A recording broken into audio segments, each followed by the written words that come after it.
C'est dans le nord de la France que nous avons rencontré M. Jules Roucou, qui a passé 40 ans à travailler dans les docks du port de Rouen.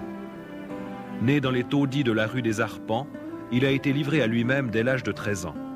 Cet homme est devenu ivrogne, buvant jusqu'à 5 litres de vin par jour, et bagarreur. Il a fait de la prison. Vivant dans la débauche, il traitait sa femme chrétienne comme esclave qu'il battait jusqu'au sang et attachait avec des chaînes, parfois l'obligeant à coucher dehors, en plein hiver. Ce passé, il n'aime pas l'évoquer aujourd'hui. Lors d'un coma prolongé, il s'est trouvé dans un endroit horrible, ressemblant à l'enfer, et dont il parle avec crainte et émotion. Cette expérience l'a conduit plus tard à donner sa vie à Jésus-Christ.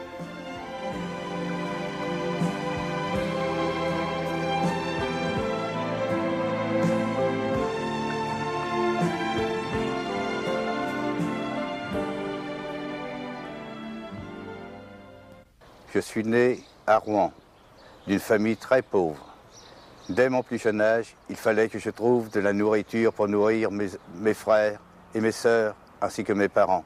À l'âge de 13 ans, je travaillais sur les ports et docks de Rouen, à tirer des mulets, des fûts de vin, à décharger des bateaux de vin.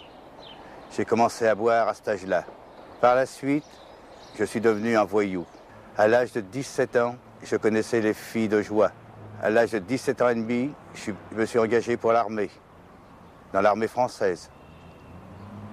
Quand je suis revenu de l'armée, j'étais plus que méchant. J'étais une crapule, un bagarreur et tout. Une fois mes 27 ans, je me suis marié, j'ai trouvé une épouse. Je me suis marié croyant que ma vie allait changer, mais c'était pareil. J'étais devenu ivrogne, invétéré, je frappais mon épouse. J'ai rendu mon épouse très malheureuse, mes enfants de même. Au début de notre mariage, mon mari m'avait bien caché qu'il buvait, mais je me suis vite aperçue qu'il buvait beaucoup. Et chez nous, c'était la vie d'enfer. Il rentrait le soir, il nous frappait. On couchait même dehors. C'était affreux, enfin. Et puis, il me menaçait toujours de se suicider. Donc, je le croyais pas. Et un jour, eh bien, oui, il l'avait fait. Et nous l'avons laissé comme ça, croyant qu'il nous faisait la comédie comme d'habitude. Mais Dieu, tout d'un coup, m'a montré qu'il n'était pas comme d'habitude. Et quand je l'ai vu, ses yeux étaient ressortis de la tête, son visage gonflé, c'était terrible. Et aussitôt, j'ai appelé mes enfants et on a appelé le SAMU. Le SAMU, pour eux, c'était un homme comme déjà mort.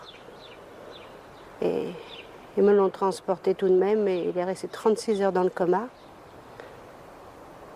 Et c'est un peu plus tard, oui, un bon bout de temps plus tard, comme après il est devenu chrétien, bien sûr, qu'il m'a dit qu'il avait vu des choses affreuses pendant son coma. C'était terrible, enfin. Finalement, j'en ai eu marre de cette vie. Ici, dans cette maison, j'ai voulu m'empoisonner, me supprimer. J'ai avalé une poignée de cachets. Je me suis retrouvé dans le coma. J'ai été 36 heures dans ce coma.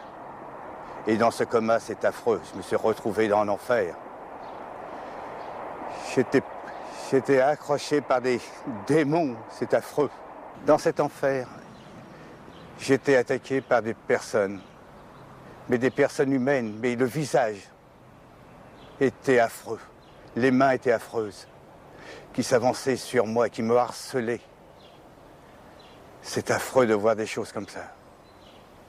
Je ne souhaite pas à personne de voir des choses comme ça, dans cet enfer. Ça vous harcèle sans arrêt, vous ne pouvez rien faire. Vous ne pouvez pas reculer, vous ne pouvez pas avancer.